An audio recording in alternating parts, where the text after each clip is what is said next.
Hello, lads and lasses. Hey, if you like today's lesson, then sneak into the varsity football locker room and place all the names on all the jerseys to the phrase, I heart art, as this would really help spread the good word about my class.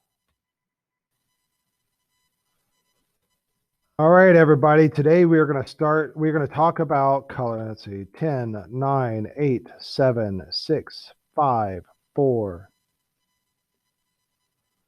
All right, everybody. Today we're going to talk about color. All right, the definition for color is the element of art derived from reflected light. And as you copy down these notes, I'm just going to go ahead and I'm going to go ahead and continue talking. If you need to stop the video and copy down the note, then that's fine. Do that, but I'm going to move ahead. The color spectrum is the beam of light. Let's see. 10, 9, 8, 7, 6, 5, 4. All right, everybody. Today we are going to discuss color. And in today's notes, anything that is written in green, I want you to write it down in your sketchbook on the next empty page, or unless I give you a specific page to write it on. Uh, and then if I'm going to go ahead and continue on, I'm not going to wait for you to finish writing it down. So then you can pause the video to write it down and then start again. But I'm going to go ahead and move on. Color, the element of art derived from reflected light. Color spectrum is the beam of light separated into different colors. So this is what a beam or a color spectrum is like. So you probably had this science exhibit or science experiment in your elementary school where you took some light and you shone it through a prism, and then you got to see all the pretty rainbow colors up on the wall. And that's the science of light. I found this chart online, and right here is this. What I'm trying to show you is that there's a very small wavelength of light that we actually see.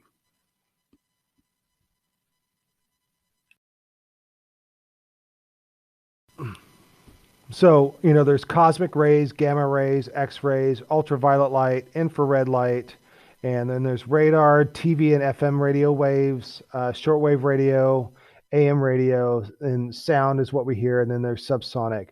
There's all this stuff going on, and that we're only seeing just a very small part of it. All right, objects absorb some waves of light and reflect others. So this is how it works. Light shines on an object. So in this case, we have sunlight shining on an apple. And the object absorbs some waves of light and reflects others. So this apple absorbed all of the wavelengths in the sunlight except for red, and it is reflecting the red wavelength to the eye. So in sunlight and in all light, there is all the wavelengths, and they're shining onto the apple. And the apple absorbed them all except for red and is reflecting red into the eye. The apple is not red, it's just reflecting red light. All right, so then light enters the eye through the retina, or 10, 9, 8, 7, 6, 5, 4. So then light enters the eye and travels to the retina at the back of the eyeball. So light goes through the front of the eye and hits the back. And in the retina, there are rods and cones that detect the light and dark and color. So back here, there are nerve cells in the back of your eye that are figuring out shapes and light and dark and color. And these are what rods and cones look like in your eye. This is what's in the back of your eye that is detecting light, dark, light, shapes and colors and values. Now, did you know that we are all upside down right now? So the tree in front of you, whatever you're looking at, the top of it goes into your eye and hits the bottom of your eye in the back. And the bottom of whatever you're looking at, let's say the tree, you're looking at a tree and it travels through your eye and hits the top of your eye in the back. So what we're seeing right now is an upside down version of what's in front of us. So right now we are all upside down. Everything in front of us is upside down than what we're used to. But then the brain like figures it out and makes it look right side up to us, but it's really upside down. All right. Write this down. After image is a weak image of complementary color created by a viewer's brain as a reaction to prolonged looking at that color. So what we're going to do right now is we are going to do an experiment. So do you see the white rectangle? And do you see the red square? And do you see the black dot in the middle of that red square? I want you to focus on that black dot for the next minute, beginning now. Stare at that black dot. Don't look away. It's okay to blink, but keep staring at that black dot. Don't look away. Keep focusing on it. Stare at the black dot.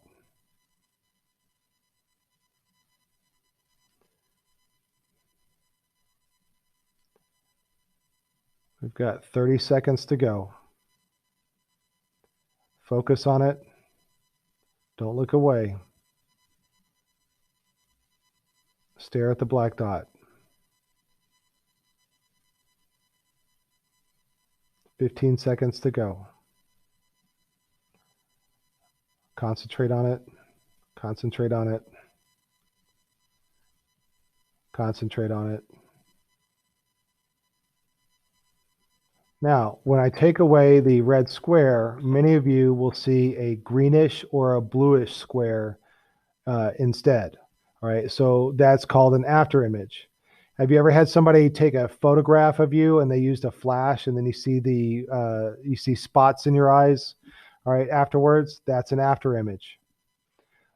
So your eye gets overwhelmed with one color and it begins to see the opposite color. All right, write this down. Color wheel. The spectrum of light bent into a circle. And that's what a color wheel looks like, but color wheels, they don't always have to be the same. That's one of the color wheels that we will use in the future. But here's another color wheel, and here's another color wheel, and here's another color wheel.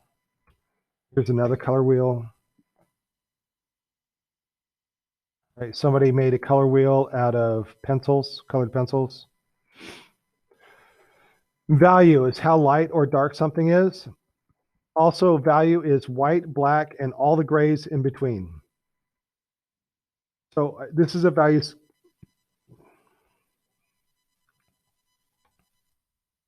10, 9, 8, 7, 6, 5, 4. Value is how light or dark something is. It's also white, black, and all the grays in between. And what this is a value scale. And a value scale is where they put the white and black and all the grays in between. They put it in order from light to dark or dark to light. Now, value is like when you look at old photographs, like when photographs were first invented, they didn't have color in them. All right. So they could only do light and dark. So here's a photograph of the artist Frida Kahlo with the artist Diego Rivera. All right. And when they were alive, they didn't have color photography, so they could only use black and white photography. And so, and all kinds of historical photographs have been done in black and white photography. Like this one right here. This is signals the end of the war, and everybody was celebrating in the streets. And a sailor just took a nurse and kissed her, and it was a very spontaneous moment that was caught in on a photograph, and it was a very jovial moment. But now, people are saying that it's harassment or it's improper. But a lot of famous photographs were done with black and white. Well, my point of all of this is values. There's no color in here whatsoever. Black is not a color, white is not a color, gray is not a color. These are all done with values. And now, old photographs like this is before there was color photography, but artists are still using black and white as a medium. And so here's a new photograph, because I can tell because of the buildings and the plane, you know, the design of the plane. I can tell that this is done in a time where there is color film available, but they just choose to use black and white as an artistic form. So write this down: artists who use value in their artwork. The first artist I want to tell you about is Pablo Picasso. The painting that we're going to look at is called Guernica. And it tells the story of something that happened during the Spanish Civil War. So there were two fighting sides. One side was called the Republicans, and they were made of mostly communists and socialists and anarchists. And the other side was the nationalists. Those are the people that wanted things to stay the way they were. Communists and socialists wanted change. The nationalists wanted things to stay the same. And the nationalists had allied themselves with the Nazis. Now, this is before World War II. This is about 5 years before World War II. And in April 26, 1937, Nazi planes bombed a quiet town of Guernica for 2 hours. As most of the men were away fighting the war, the entire population of Guernica was women and children, and it was bombed into oblivion. And there was no military base there. It was literally a quiet town. And the Nazis justified it because they said that the road that went through Guernica was a road that the Republicans would use to march their troops down. So that was their justification for bombing Guernica.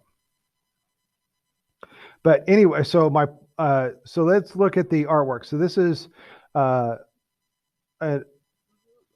painting done by Pablo Picasso, and it's in his response to Guernica, what happened at Guernica. And he only used black and white paints, and he made gray by mixing black and white together. It's a really large painting, and it shows kind of like the horror of women and children dying and animals and livestock dying at the hands of the bombing by the Nazis. I put in this slide to give you a sense of how incredibly large this painting is. It's a giant painting. All right, another artist that uses values in her artwork is Amy Sherald, and she uses values as the skin tones for her pictures. And I don't know if you've seen this picture before, but this is the portrait of Michelle Obama, and this is the official portrait for Michelle.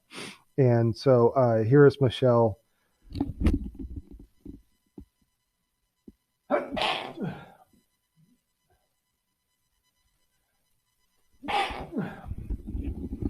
All right, here's the official portrait of Michelle Obama, and here is Michelle thanking the artist for the painting. But here's some her other artworks, and notice that she uses color in the background and color in the clothes, but the people and their hair is done with values only. It's done with black and white and gray.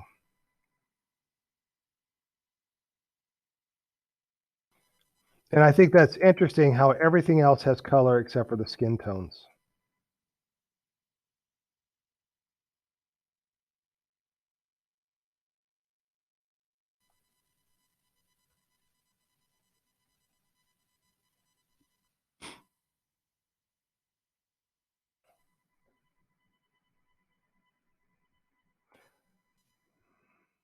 And one of her artworks is a huge billboard on the side of a building. It's painted on the side of a building. Another artist that uses values as skin tones is Jasper Enriquez, and this is Jasper, and he does portraits of people using only black and white, but then he uses then he adds a color in the background. And I think that the color in the background, along with Amy's paintings, really emphasizes the lack of color in the people.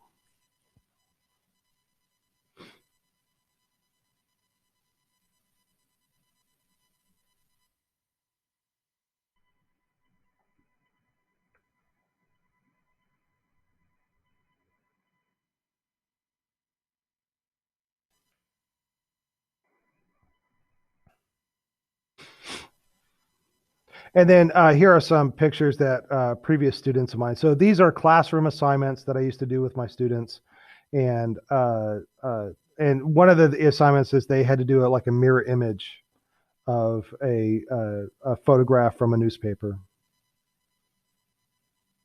These paintings are only done with black and white paint, and then the students had to mix the paint to get gray.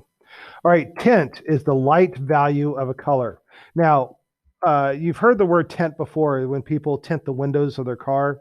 And when you tint the windows of your car, you tend to make it darker.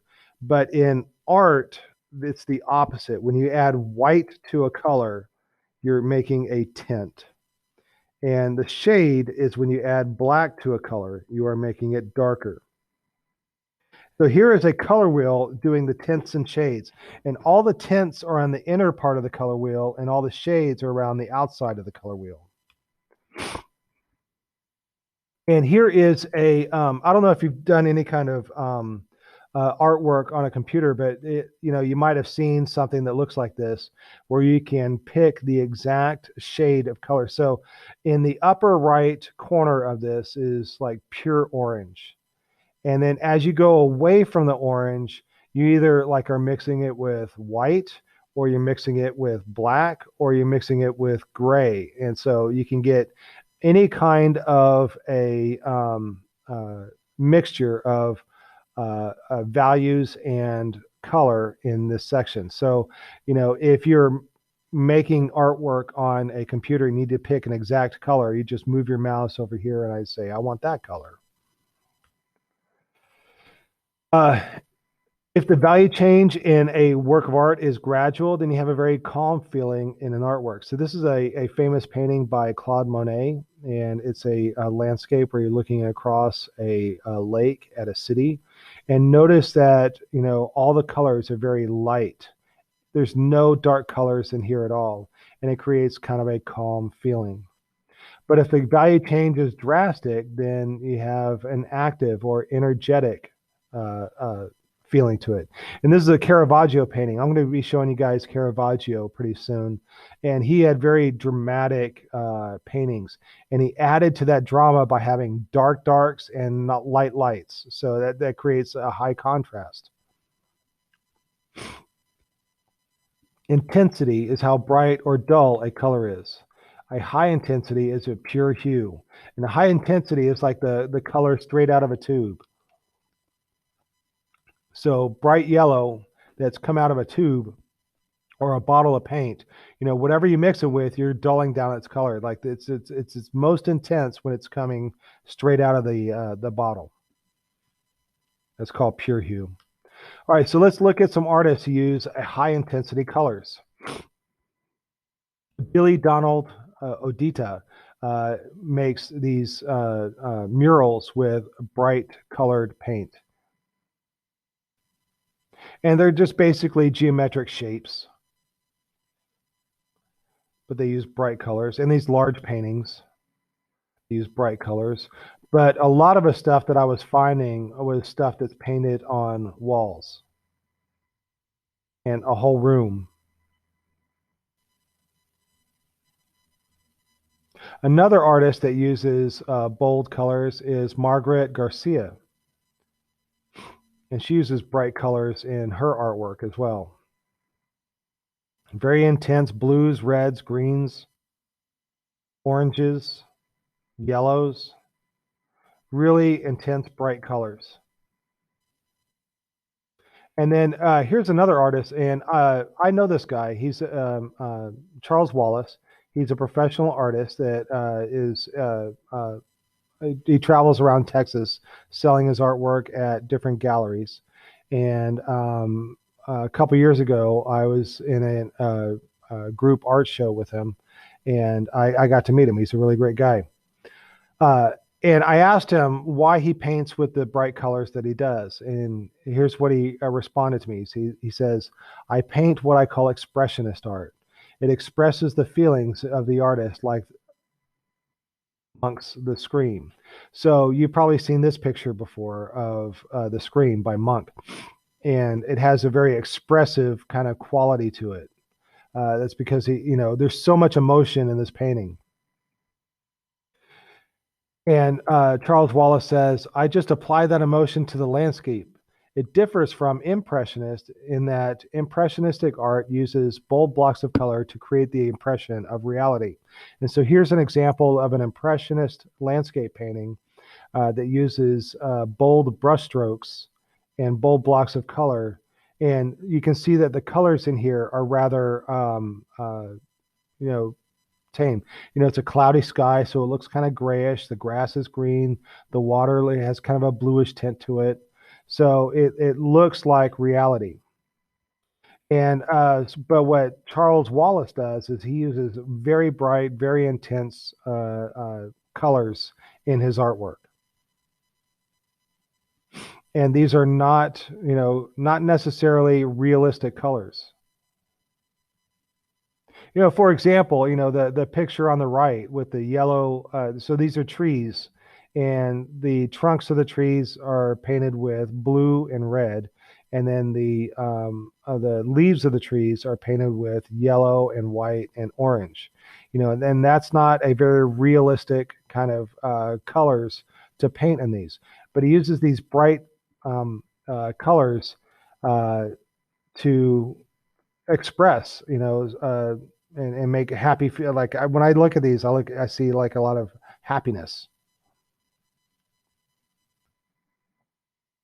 All right, and then with low intensity colors, those are artists that use a dull hue, and then one of my favorite artists is Edouard Vuillard, and he has a lot of grays in his artwork. So every color that's in here is mixed with gray, like the green grass is mixed with gray. I can see some blue flowers that are mixed with gray. There's some yellow on the left that is mixed with gray. Complementary colors are opposite colors on the color wheel.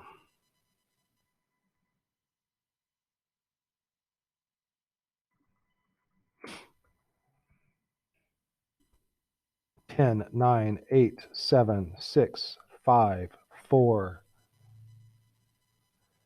All right, complementary colors. Colors that are opposite each other on the color wheel. So if you look at a color wheel and you find, let's say, orange, what's the opposite of orange? Well, the opposite of orange is blue. If you mix a color with its complement, it dulls it and lowers the intensity. So here is orange and blue mixed together, and it kind of makes like a muddy, brownish kind of color. And here is red and green mixed together, and it makes like a olive green kind of muddy kind of color. So if you want your colors to be dull, mix them with the opposite color. All right, and when musicians warm up before a performance, you ever been to a live performance where you are going to watch musicians play, and have you ever heard them warm up before the performance, especially like with a symphony, and they're all just making random noises, and it sounds confusing, and that's like unplanned music, or it's just gibberish. It's not a work of a piece of music. They're just warming up. But when musicians work together in an organized way, they create beautiful music. And unplanned colors can be as confusing to the eyes as unplanned music is to the ears. So, what what I want you guys to understand is that when you are making art, make sure that you understand color, that you know how to use it so that you can use it to create good looking artworks. Just like a musician has to work with other musicians in the right way to make beautiful music.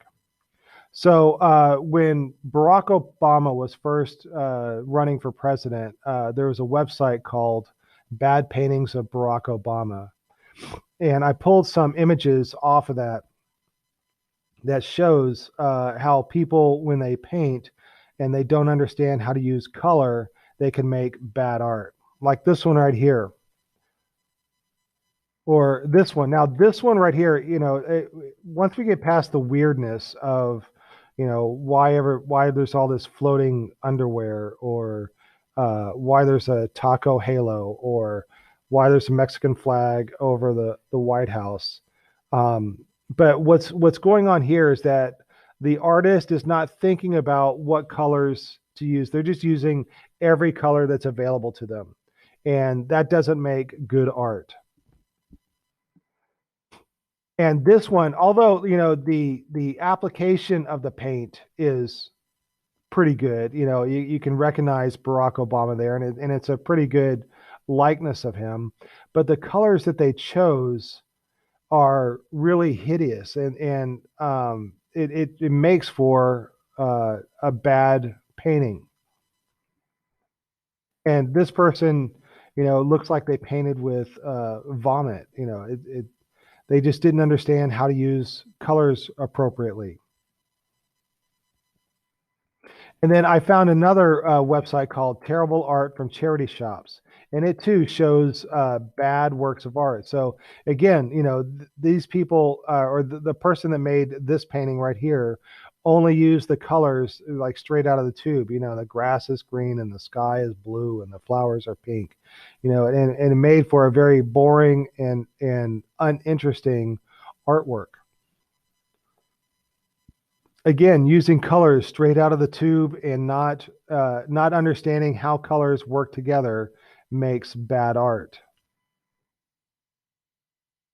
Yeah, I found some bad paintings at this website, Terrible Art from Charity Shops. And if you look at the colors and how the people use colors, it's just really awful to look at.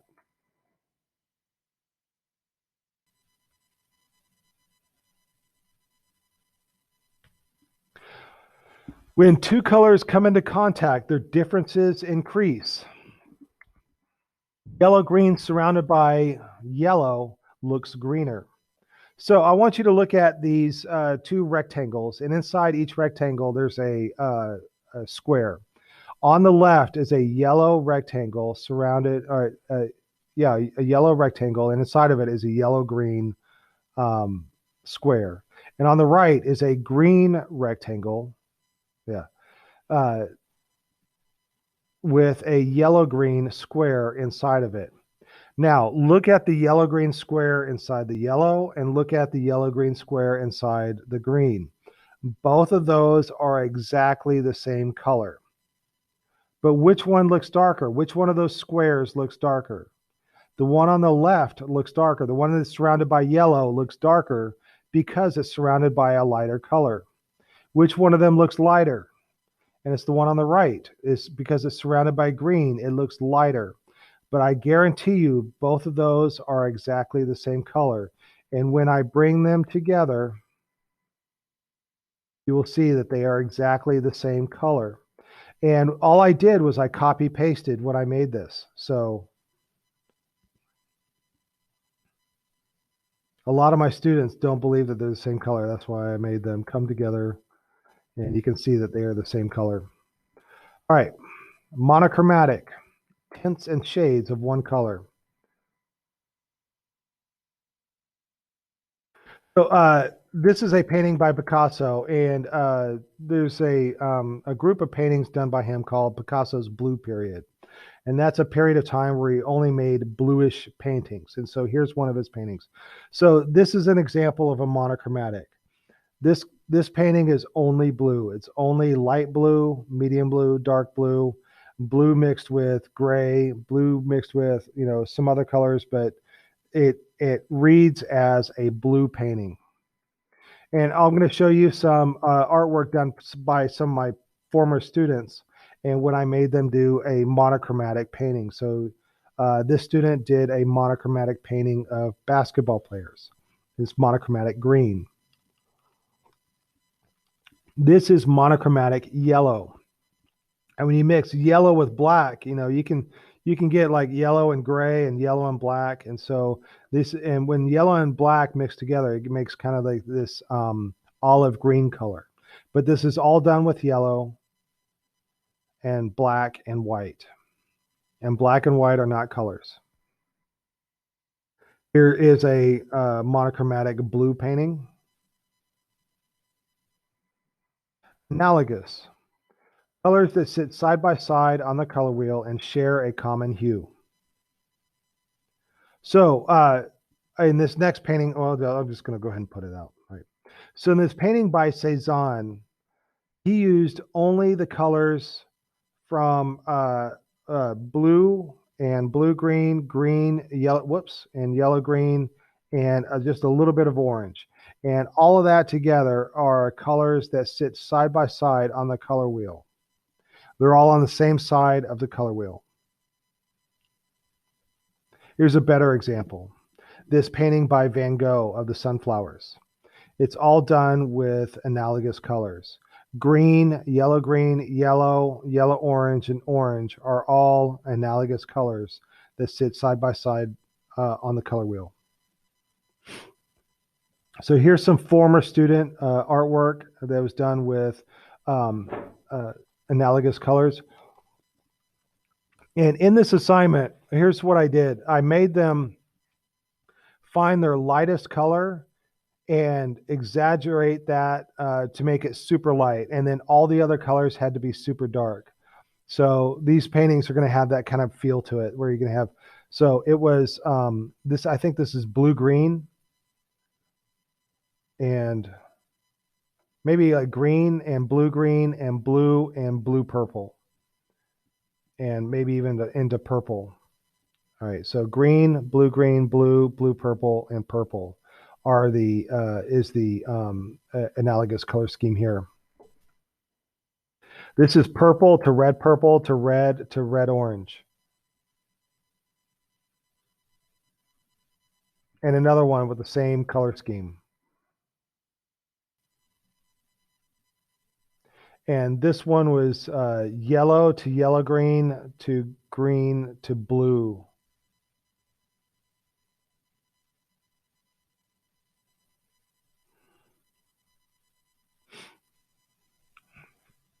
All right, and then complementary colors. If you have an orange-blue complementary colors, that's what an artist can do. An artist can make the orange-blue. Blue and orange complementary colors. Blue and orange. Even though there's other colors in here, it's the blue and orange that dominate this painting.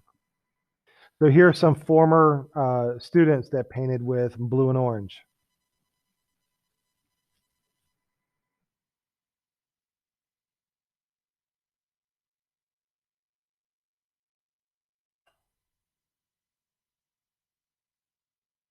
And here's some red-green paintings.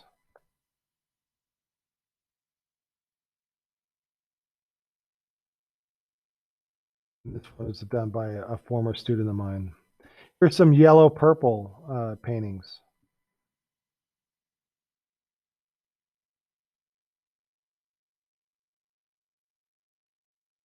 Here's some done by my former students. And then here's one that's red-orange and blue-green. Hue is the technical name for a color. And the primary hues and these are colors that cannot be made from other colors. So yellow, red, and blue, yellow, red, and blue, all right, cannot be made from other colors. You cannot mix colors together to get yellow. You cannot mix colors together to get red. And you cannot mix colors together to get blue. That's why they're called primary. Primary means first, they are the first colors. All right, and so if you want to paint with the primary triad, right? A triad is three colors equally spaced on the color wheel. All right, and the primary triad would be red, yellow, blue. So here are some paintings using the primary triad, red, yellow, and blue.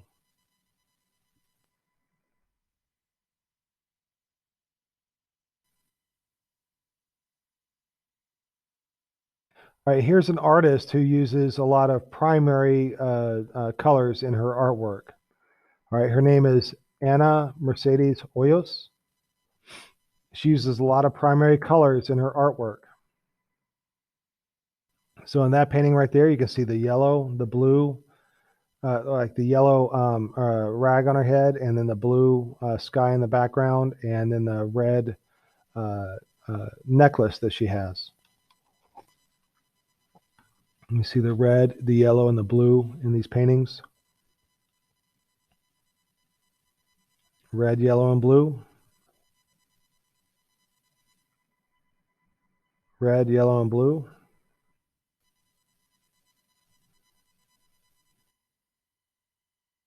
Red, yellow, and blue. And so red's not so prominent here, but you can see it in their necklaces. Red, yellow, and blue. And then I used to make my students paint with primary color scheme. So here's some paintings by, oh yeah, I'm sorry, that one was done by me as an example to my students. I like that one a lot. They had to take images from the newspaper. This is back when there were newspapers. So we used to get newspapers and cut out pictures and paint the pictures. Red, yellow, and blue.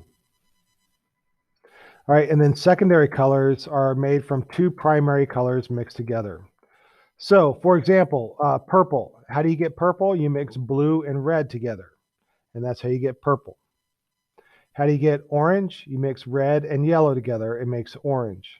And how do you get green? It makes you use yellow and blue together, and it mixes and makes green. So OGP, what does OGP stands for? It stands for Original Gangsta Pimp. No, it's orange, green, purple. All right. So here's some paintings done with secondary colors done by former students of mine. And I like this one a lot.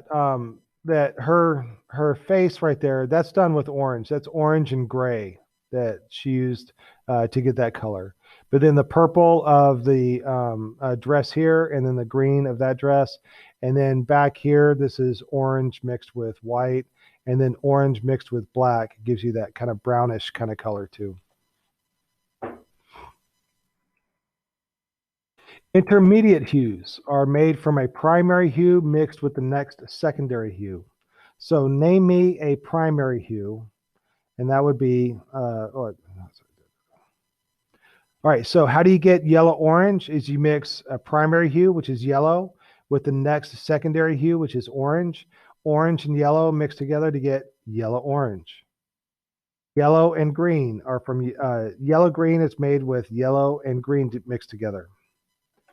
Blue green is made with blue and green mixed together. Blue being the primary color and green being the secondary color. Blue purple, again, blue being the primary and purple being the secondary. Red purple, red being the primary and purple being the secondary. Red orange, or red is the primary and orange is secondary color. All right, and for this intermediate triad, here's a painting that was done by a student of mine, and they used blue green, which is all these colors right here, and red purple, which is that color, and yellow orange, which is that color. So that is a intermediate triad of yellow orange, blue green, and red purple. And an intermediate triad of yellow green, red orange, and blue purple is this painting. So his jacket is done with yellow green. The flag in the background, the stripes on the flag are done with red orange, and then the blue area of the flag is done with blue purple. Here's another one: yellow green, red purple. Is it red purple? No, red orange and blue purple. All right, and then a split complementary is when you have one color plus the two colors next to its opposite. So if you choose orange, what is the opposite of orange? Well, that's blue. And then you choose the two colors on either side of it. Here's a blue, green, and orange and red split complement done by a student of me. So there's blue, green for these colors. That's blue, green mixed with white. And then there's orange and red as the split complement of that blue green. Here's a blue green using red purple and yellow and green. Warm colors suggest warmth and appear to advance towards the viewer. So think of things that are warm, like a campfire, the sun, something that's red hot. You know, these are all like warm colors: red, red, orange, orange, yellow, orange, and yellow. Sometimes yellow green can be warm if it has a lot of yellow in it. Sometimes red purple can be warm if it has a lot of red in it. All right, so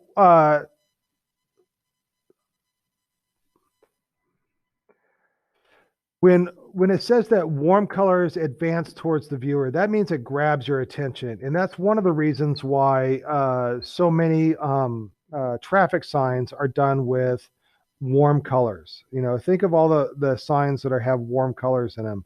You know, railroad crossing, stop sign, do not enter, and then these yellow warning signs right here.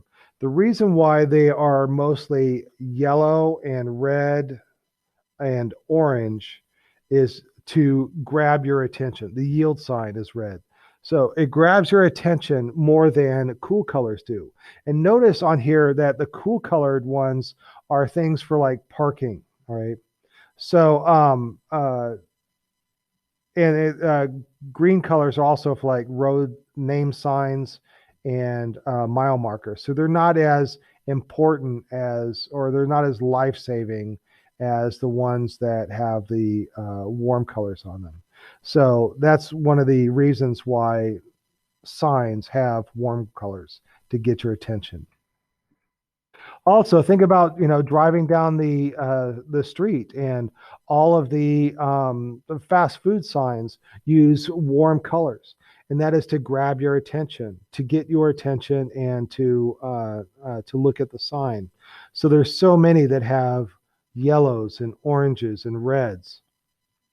And Taco Bell used to have red and yellow and orange and brown, which is a version of orange. But they changed it to these cool colors. And I think they changed it to be different than everybody else. But everybody else uses all these warm colors. All right, so let's look at some artists who use warm colors. So, and these are just different artists right here, but using warm colors. Warm colors really attract your attention.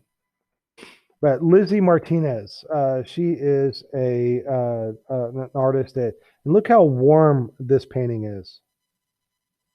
All the yellows and oranges and reds. They really dominate these paintings by Lizzie Martin. She uses a lot of warm colors in her art. And here's some former art students that used warm colors on their assignment. I like that one a lot. Yeah. I don't know if you know, I think that's Carhenge or Cadillac Ranch. There's a couple places in Houston, or not Houston, but Texas, that has buried cars like this. All right, cool colors suggest coolness and seem to recede into the distance. So think of things that are cool. The cool blue sky, the cool grass under your feet, the cool shadows in the snow. These are all like purples, greens, and blues.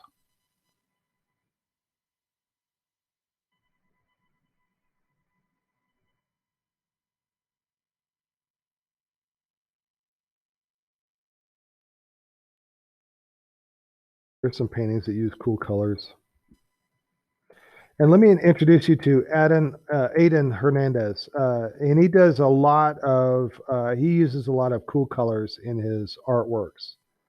There are some warm colors in there, but his paintings are really dominated by cool colors.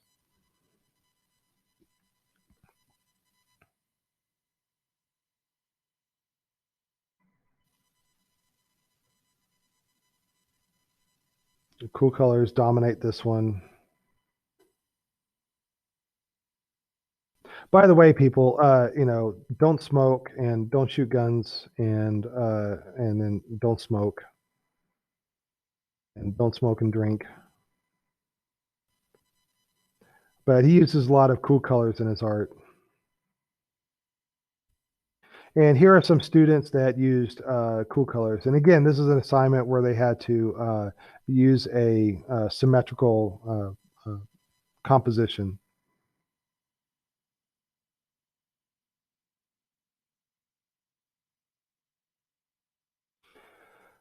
Write this down. If you want something to grab a viewer's attention, give it some warm colors and then surround it with cool colors.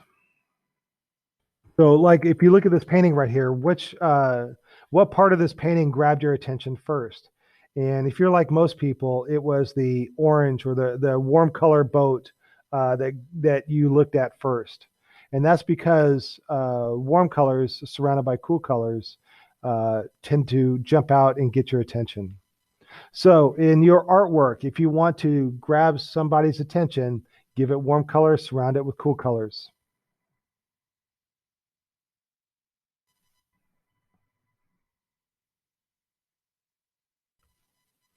And so pigments. Pigments are finely ground color powders mixed with liquid or paint. So and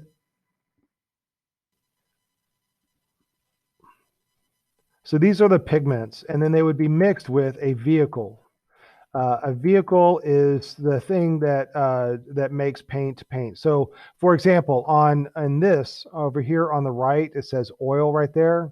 So you would mix the pigment with the oil to make oil paint, or you'd mix the pigment with acrylic to make acrylic paint, and so on. Optical color is realistic color.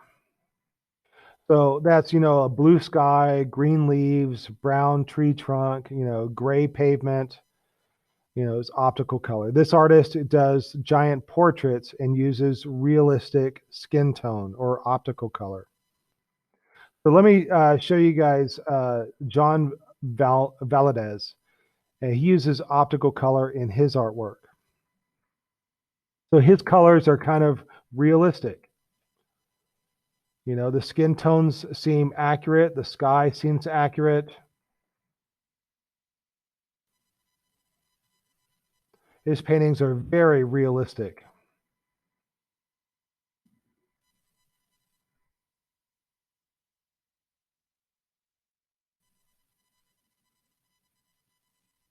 And arbitrary color is imaginative or creative colors. So, that's when you see like, a red horse, a blue horse, and a purple horse. The artist chose to use different colors to express different ideas or different moods. They're not using realistic colors. This isn't, the artist isn't trying to be realistic. The artist is trying to be expressive. Andy Warhol used arbitrary colors when he did this painting of Marilyn Monroe. And let me introduce you to an artist that uses arbitrary colors in his artwork. His name is Wayne Alanis Healy. And his paintings have a lot of odd colors in them. Look at the dog down at the bottom. That's a purple dog. Whoever heard of a purple dog? You know, this goat up here is a red goat. And this chihuahua down here is a purplish with blue chihuahua. And then the colors on the skin and the colors in the foods, these are not realistic color. This is arbitrary color. And this picture of the people on the sidewalk, these people are different colors, but they are not, it's not realistic colors. This is arbitrary color. It adds an expressiveness. It's more fun to look at. Here's some more of his artwork. Here's another artist that uses arbitrary colors in his artwork, and his name is Cesar Martinez. And so he does these portraits of people, and they have very different skin tones. You know, a blue guy, a green guy, another green guy, an orangish guy, a blue woman. And then tonality is when one color dominates an artwork. So like in this painting right here of the car, you know, there are other colors in this painting, but which color dominates this painting? Well, yeah, it's the yellow. So let me show you an artist that uses tonality in his artwork, and that is Archibald Motley. And his paintings have a definite tone with them. For example, in this painting right here, red purple is overwhelms all the other colors. This painting definitely has a tone of red purple. This one has a tone of blue green. This one has a tone of blue purple. And this one has a tone of red or red purple.